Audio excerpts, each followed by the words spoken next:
What is up, everybody? My name is James D. Fiore, and this is Blackballed. The Ukraine-Russia conflict. If you're like me, since the beginning, you feel like it's been an illegal war of Russian aggression. If you're like me, you do have a really big kind of soft spot for Ukrainian civilians who seem to have come together in a wave of patriotism I don't know if I've ever seen in my lifetime, fighting for their country. Also, just as an aside here, I was speaking to Seymour Hersh earlier on today. I interviewed him for Blackballed this morning. And one thing that I'm going to talk to my guest about today as well is that there seems to be, because there is like a definitive good guy and a definitive bad guy in this war, a tendency to brand those who have any criticisms for the Ukrainian side as being damaging to the war effort or something like that. So I want to sort some of that out first. But the big story is something that I've been reading about for the last couple of weeks. This is a headline. I think it's from NPR, but it's at least 6,000 Ukrainian children taken to Russian territory since beginning of war, many put in re-education camps.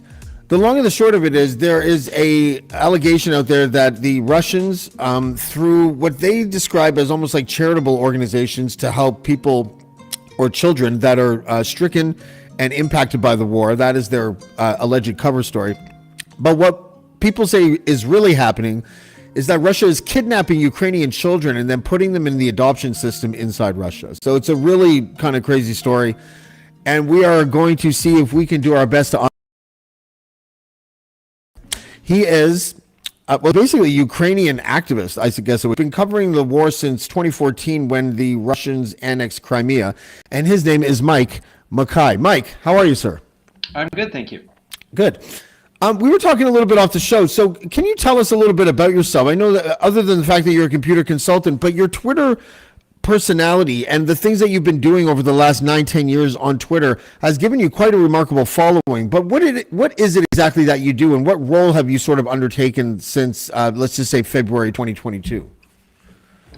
Okay, so if we're going to start there, we'll start where you would start, wherever you'd like to start. No, I'll start there. I've been active with Ukraine for a long time, let's say since soon after the renewal of independence in 1991, and in 2022, a year ago, in a couple of days, this was the start of the broad offensive by Russia. And what they're doing was extending the invasion that they had started 9 years ago. In fact, 9 years ago today is when that started, with the invasion into the southern peninsula of Ukraine, into Crimea, and that was extended to Donbass. So when the broad offensive started a year ago, I was doing what I was always doing, which was reporting the news as Ukrainians were seeing it, but in English, and doing it on Twitter. And the modest following that I had there just started to grow because more and more people were seeing it from the mainstream media, and of course had been getting Russian propaganda all along. And for many people, this was new to say, oh, well, this is a different perspective. And I was just reflecting what I have always done, which was the Ukrainian perspective on events in Ukraine. That's right. And so this latest story, this is another one of those stories. I'm finding a lot of the news difficult sometimes to decipher. There are many reasons why. One is that there's no, it's no surprise that Russia has been on a disinformation campaign since this war began, and that is sort of like par for the course for Russia.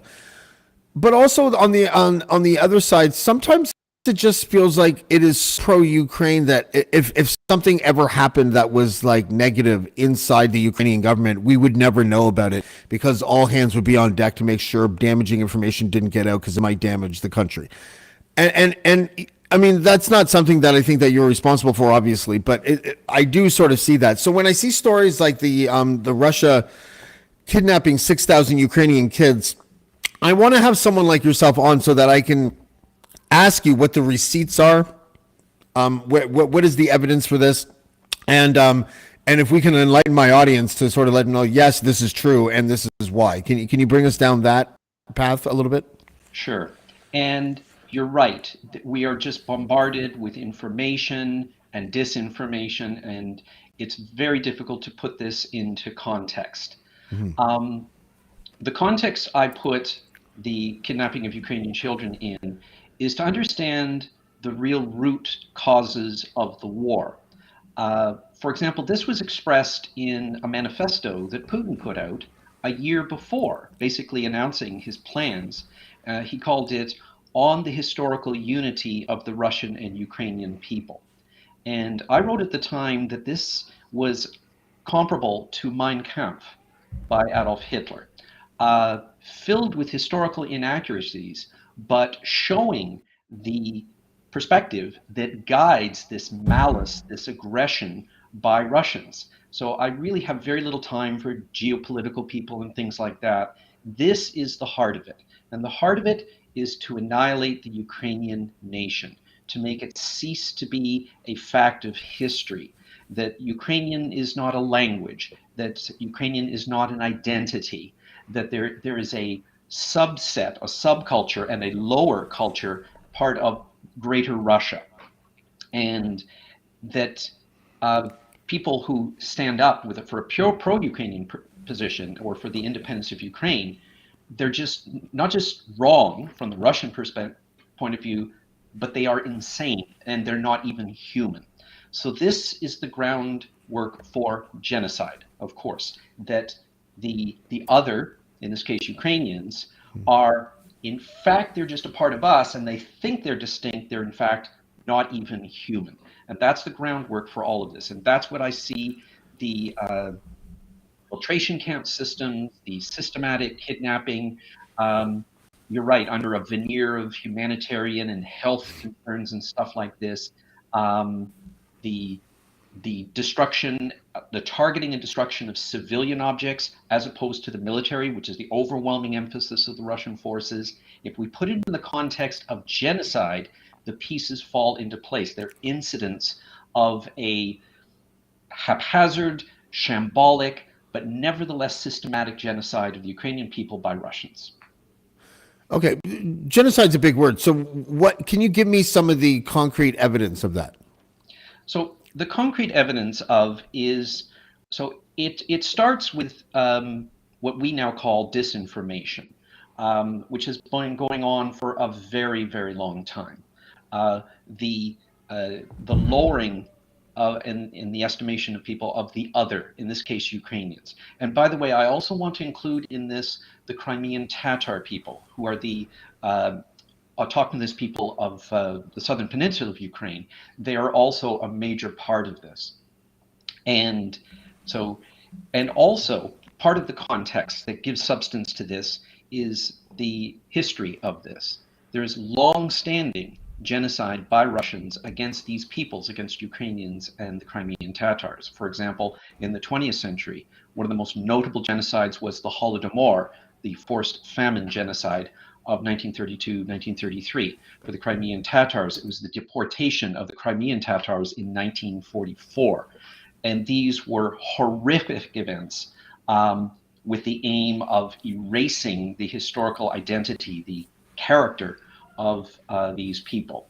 And so it's continuous. I see it as part of generations. And so when I see things like kidnapping of children, it fits the pattern, it fits the sensibility. It is actually the imperial mission of Russia.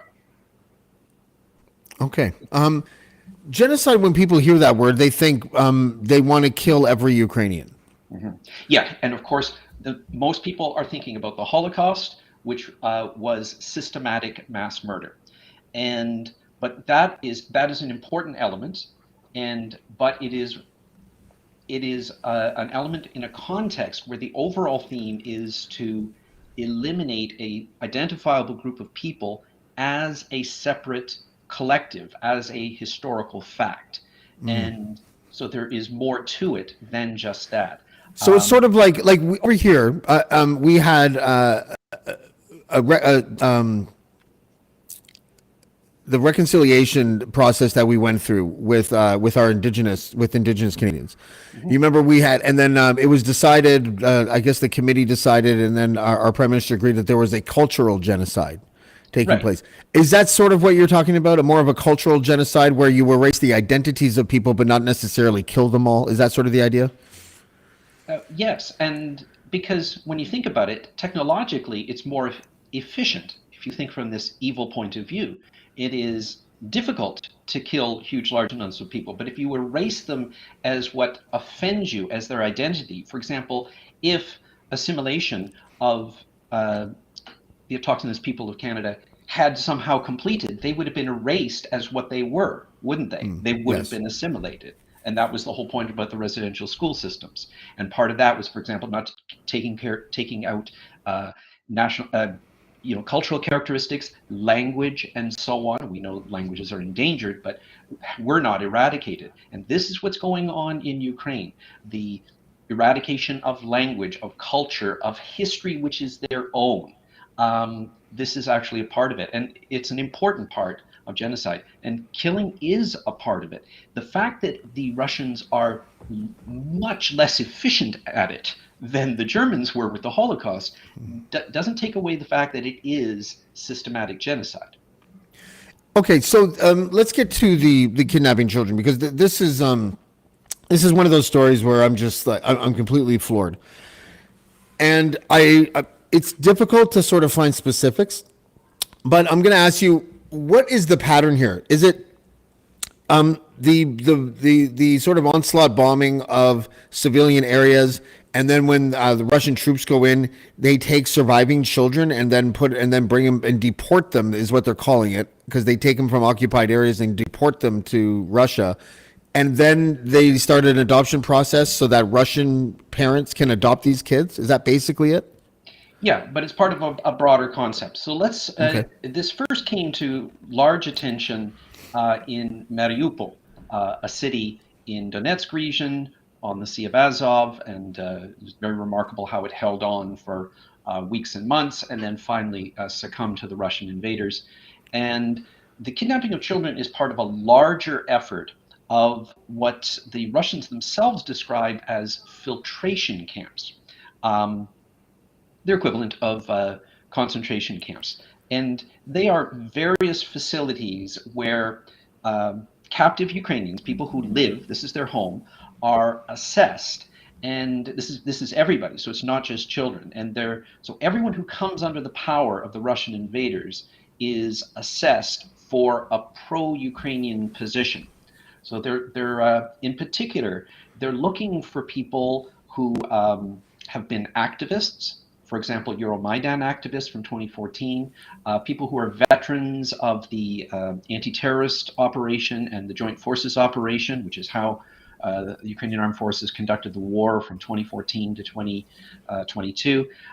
They're looking for these veterans, any pro-Ukrainians, civic activists, and so on. And these are the top of the enemies list. And children come into their power accordingly. So, for example, some are actual orphans in orphanages. Well, these institutions are abolished and they're now Russian orphans. But also, as happens in war, children are separated from their parents. And the Russians take this as an excuse for, oh, they've been abandoned by their parents, ignoring the fact that they caused the conditions for them to be separated from their parents. And they're treated as orphans as well. Also, these Ukrainians with a pro-Ukrainian position are criminals, declared unfit parents, and they have the parental authority taken from them. And so, therefore, their children are orphans. So, the separation of war, actual orphans, and parents who have been criminalized produces a large number of children who fall under this category of orphans. to use the Russian terminology. And through the system of filtration camps, it's tied in with the Ministry of Health with Ukraine because they're also selecting for good health. So, of all these children, Ukrainians in good health are whisked away in onto the territory of the Russian Federation. So they're stolen from their homes, um, and there is a system to have them adopted with pro-Putin regime families in Russia. Some as far away as the Far East, almost as far as Vladivostok on the Pacific Ocean coast. They have their language taken away. They're not allowed to speak Ukrainian. Of course, they're no longer educated in Ukrainian. Um, and this is a way to erase Ukrainian identity. So it's systematic. There's estimated to be over 40 of these filtration camps of various sizes. I mean, some could be just offices in captured administration buildings, and some are much more extensive.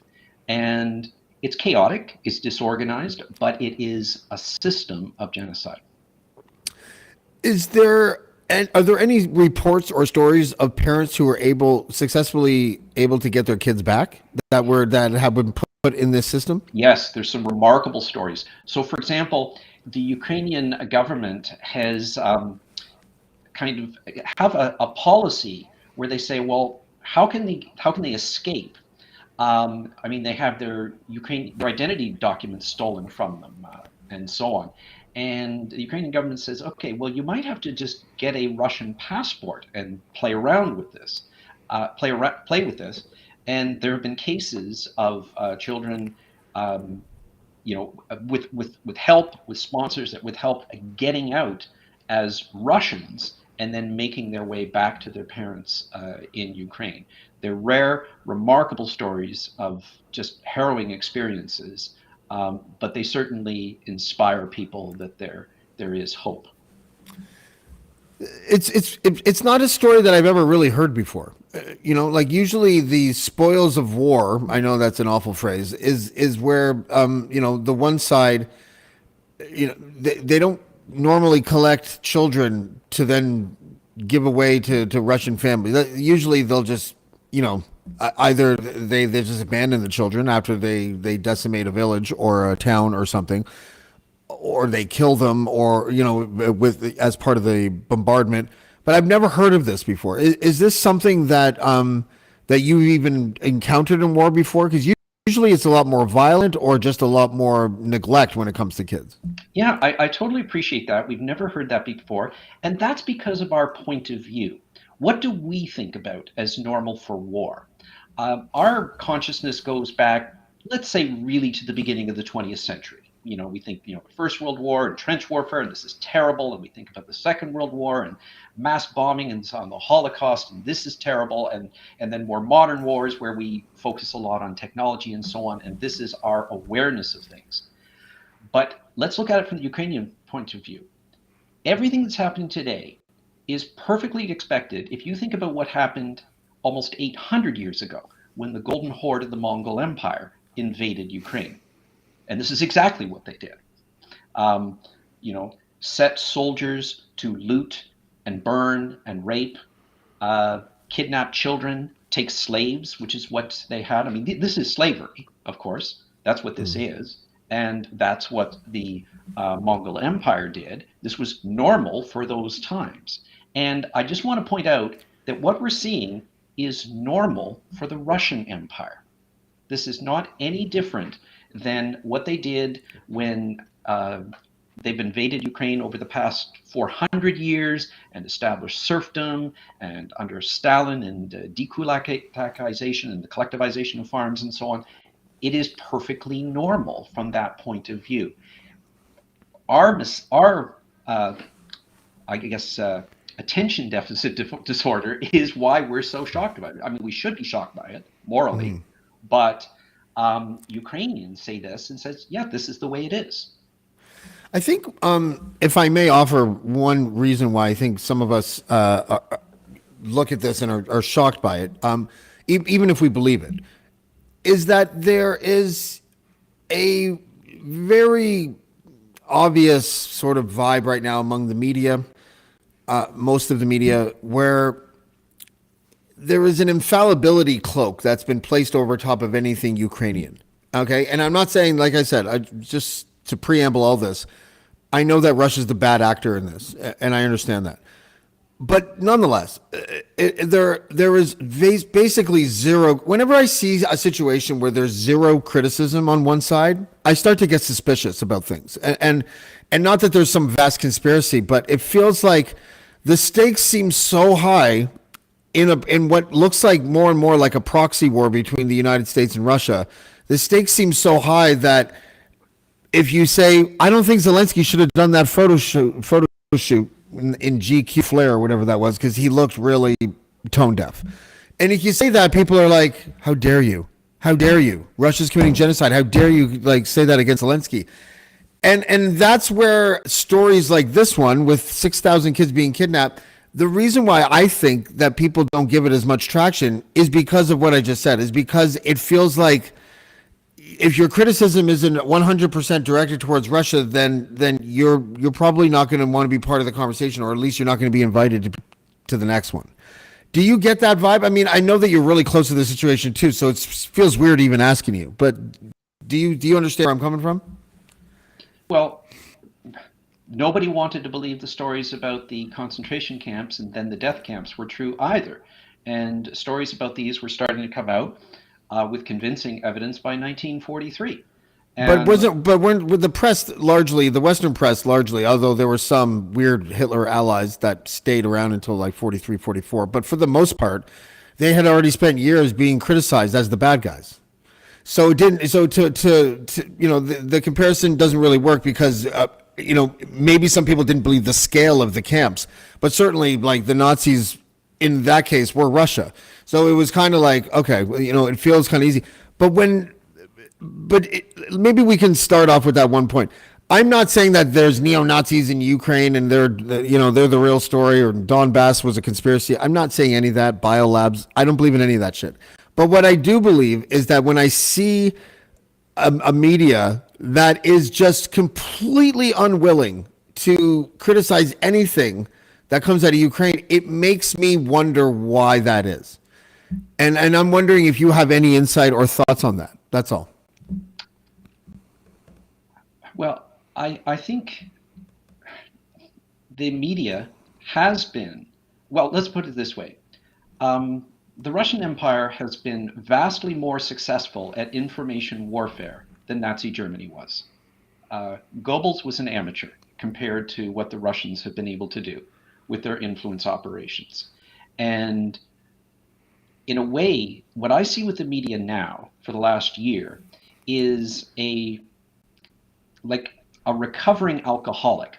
They're coming off of 8 years since the invasion started of basically reworking the Russian narrative from the both sides of the story critical Western point of view. So, for example, instead of talking about the invasion, talking about the annexation of Crimea, which is actually one of the most trivial aspects of it.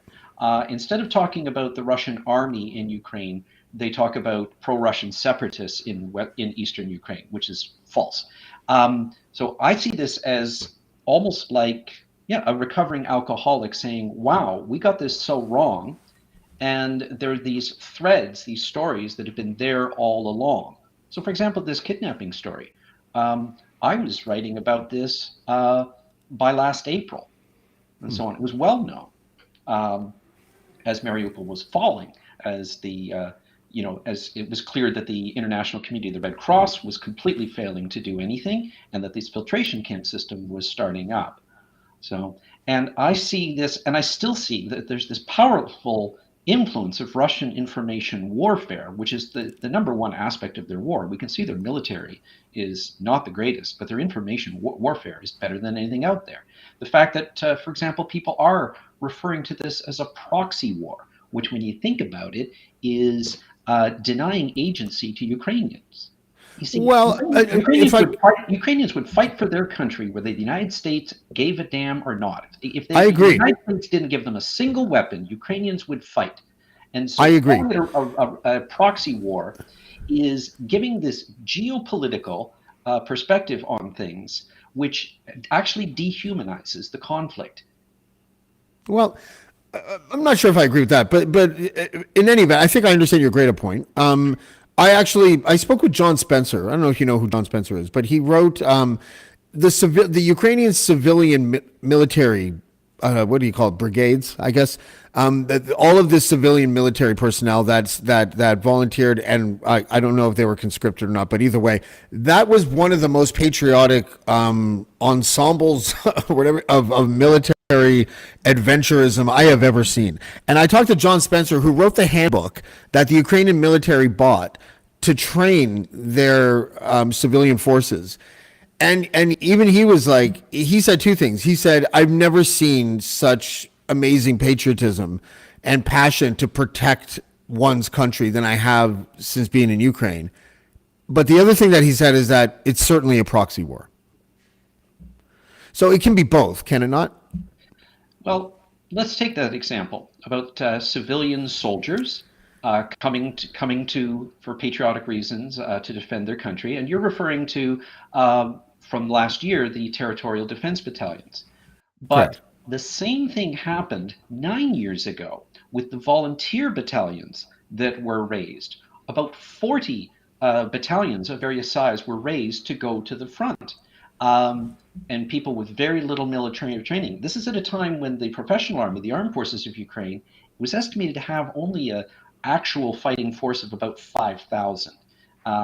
And large numbers of these volunteer battalions came to the cause. And by 2015, by the time of the battles of Debaltseve and the battles of Donetsk Airport, had stopped the Russian invaders at the line that they were at for the following 7 years until 2022. So there's a precedent.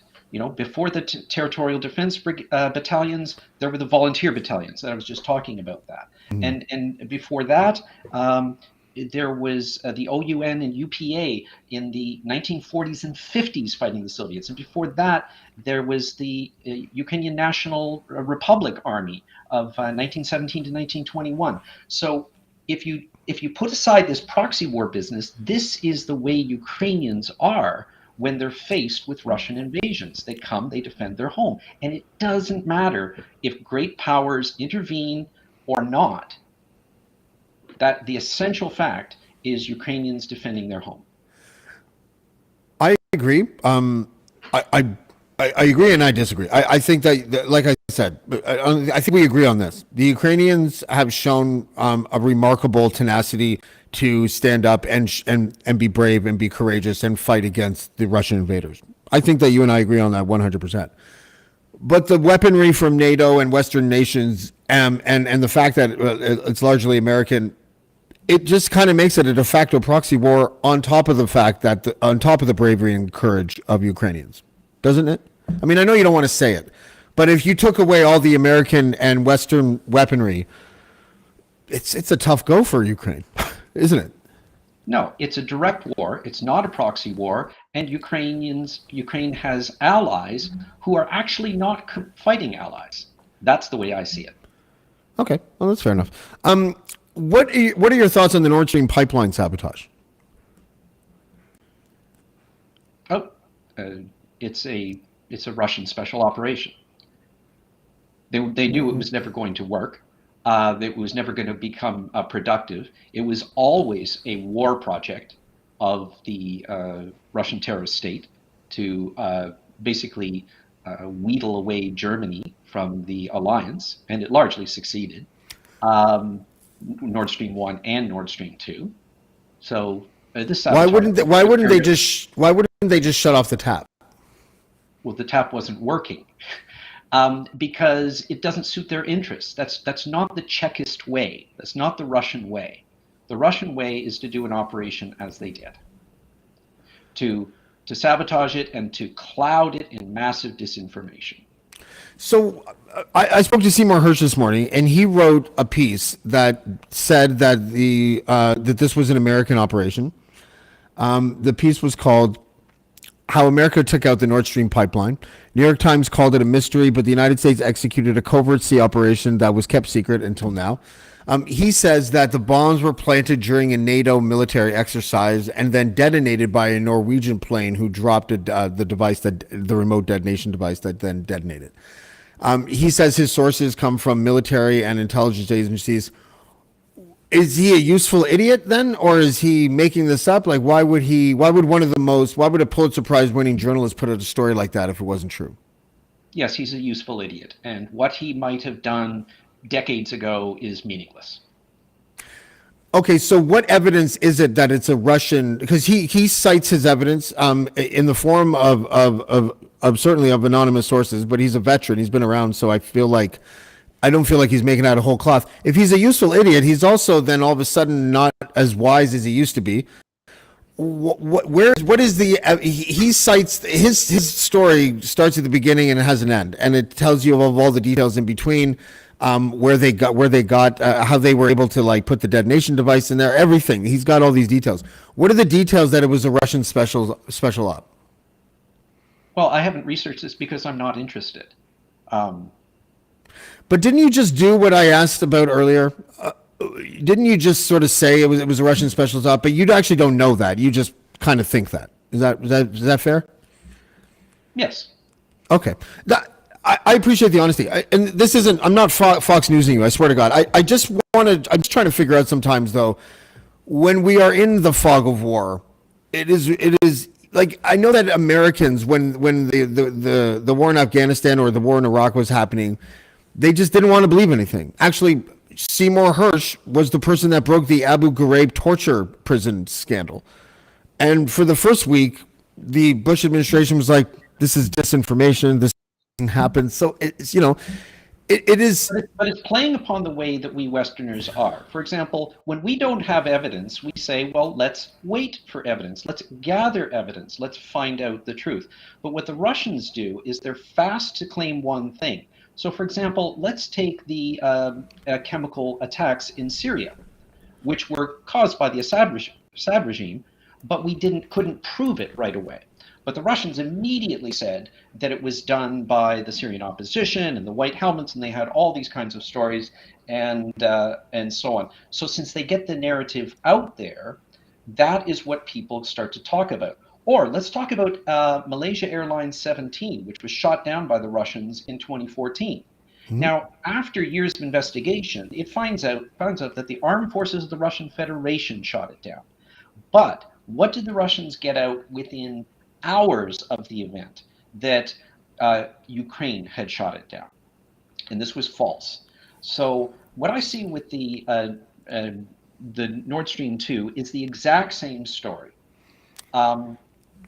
We know that the Russians are behind it because they're the only ones who benefit from it and it fits their operations. But it takes us a long time to establish this, and because we are at war, that some of the details may take a very long time to become clear, but we're impatient, and so we grasp at the lies of Russians. We grasp it here, we grasp it about MH17, chemical bombing in Syria, and many other cases. That's what Russian misinformation warfare is so good. Okay, I'm just going to push back on that a little bit, and just because I think it's a worthwhile discussion. But this is Joe Biden. I believe this is a week before Russia invaded in February 2022. Diplomacy is the very best way forward for all sides, we both agree, including best for Russia, in our view. And we have made it very clear we're ready to continue talks in good faith with Russia. Germany has also been a leader in pushing de-escalation of tensions and encouraging dialogue through the Normandy format. If Russia invades, that means tanks or troops crossing the border of Ukraine again. Then there will be no longer a Nord Stream 2. We will bring an end to it.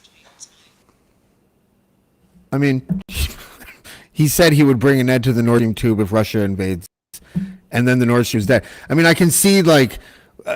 It's the weird thing about conspiracies and when you have a boogeyman is that and especially when they are evil, as Russia is, it is really easy to just pick out Russia did it. But you have an American president stating, by the way, in front of the German chancellor who was standing 5 feet to his right, that if Russia invades, we will take out the Nord Stream tube.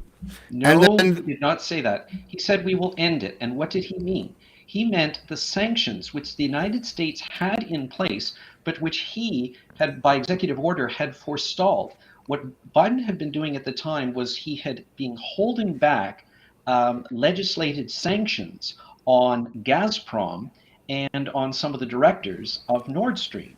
That is what he was referring to, and that is what he had been talking with the Germans. Don't forget that Merkel had been doing a special negotiation to get this exception. That is what President Biden was referring to. No one would think he was referring to the sabotage that Russia carried out later. Well, I would love to see the evidence of the Russia. I mean, it was Ian Bremner said that it was Ukraine that did it. But he's another person that called Hirsch a useful idiot, but then provided no actual evidence that Ukraine did it. I just find it interesting. I think that everyone that has a side sort of just says, well, my side certainly didn't do it. It must have been the other side. And that's not a false equivalency either. It's funny. There's so many landmines anytime you talk about this kind of stuff, because I'm not a pom-pom waver. I just know that Russia's the bad guy, but I also know that, you know, other things happened during war. And if we find out that it was the Americans, people that said it was Russia or people that said it was Ukraine or whoever, they just shrug, you know, and move on and don't ever kind of, you know, reconcile the fact that, you know, this changes geopolitically a lot of things. And, you know, does that worry you at all? Well, when Russia shot down MH17, I said within 2 hours that Russia shot it down. 8 years afterwards, a Dutch criminal court presented all the evidence that that was true. So why don't we say, let's wait 8 years, which is the pace at which our systems work, and then we can demonstrate that Russia carried out this sabotage of Nord Stream 2. Okay. Well, I think we can agree to disagree. I trust Seymour Hersh, and I think he's too savvy to be used as a useful idiot. But that's just, listen, I would love to have you back. We have to go, but I thought it was a great conversation. I think I'm going to do more of a deep dive into the kidnapping children, because as a father of two, I just think that I can't imagine more of a nightmare scenario. And that story checks out from top to bottom. And I want to thank you for educating me and my audience a little bit more on the details of that story. So, Mike MacKay, thank you very much for joining us. I really appreciate it. Okay, thank you. Have a good night. Okay. That was a conversation. I liked him. I thought he was very informed. It's interesting just having Seymour Hersh, who I kind of consider to be almost like a hero of mine. So to be told that he was being used as a useful idiot was hard to swallow. Is it possible? Of course it is. Is it probable? I don't think so. But, you know, it's nice to get another view. It's nice to also like get a view from someone where you don't have to be disagreeable just because you disagree. Can you please someone extend, what the fuck does this mean? Jesus James. First of all, that'd be a great name for a band. Jesus James is running on a water stick. What does that mean? Someone explain that to me before we go, because I need to know what that means. I made an announcement, I think, last week that the Simpsons guy, Michael Price, was going to be on February 13th. I got the day wrong, but I got the month wrong. It's actually March 13th.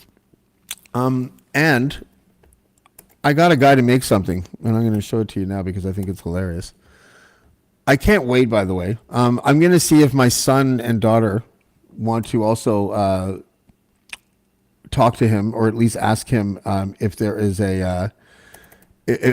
if there's any question that he can ask. But this is the intro that I made for him, and I think I still have the wrong date on it, but I got a guy to make a beat, and I just want to know what you guys think.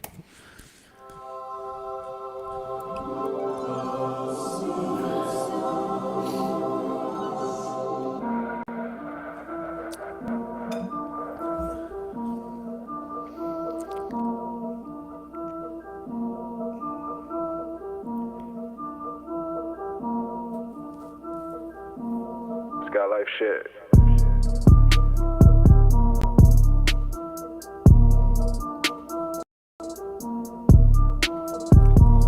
Oh no, it's March.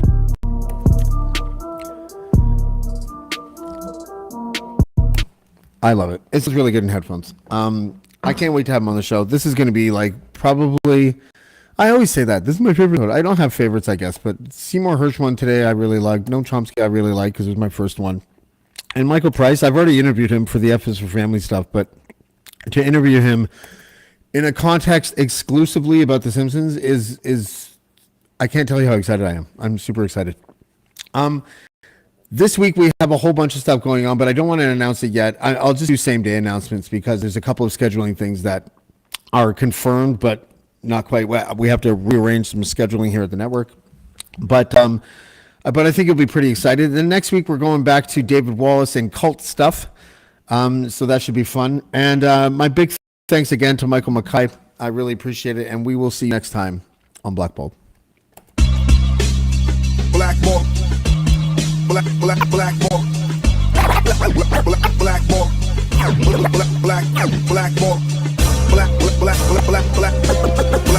Black.